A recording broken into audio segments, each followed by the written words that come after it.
May apat na pangit na pupuntang langit, pero sabi ni San Pedro, bago sila magpasok, kailangan mo nang matupad ang kanilang mga kahilingan. Ako si San Pedro. Pero bago kayo makapasok dito sa langit, kailangan ko muna tuparin ang inyong mga kahilingan.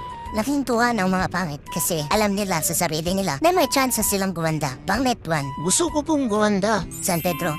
Matutupad ang iyong kahilingan. At ang pangit 1 ay gumanda. Nakita ng pangit 2, pangit 3 at pangit 4 na sila ay gumanda. Kaya yung pangit 2 agad-agad nagsabi ng kanyang wish. Ako din po. Gusto ko din pong gumanda na mas maganda pa sa kanya. San Pedro. Matutupad ang iyong kahilingan. At habang sa kalagitnaan ng kanilang pag-uusap, napansin ni San Pedro na panay tawa ng pangit 4 pero hindi nilang pinapansin. Pangit 3. Wow, ang galing. Gusto ko din po sanang gumanda na mas maganda pa sa kanilang dalawa. San Pedro. Matutupad ang iyong kahilingan. At successfully, yung tatlong pangit ay gumanda. Napansin ni San Pedro na kanina pang tumatao pangit 4 kaya agad-agad niyang tinanong ito.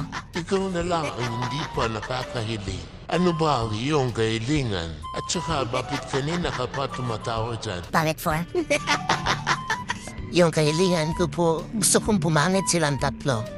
San Pedro. Matutupad ang iyong kahilingan. At silang apat ay tagumpay na nakapasok sa langit na pangit.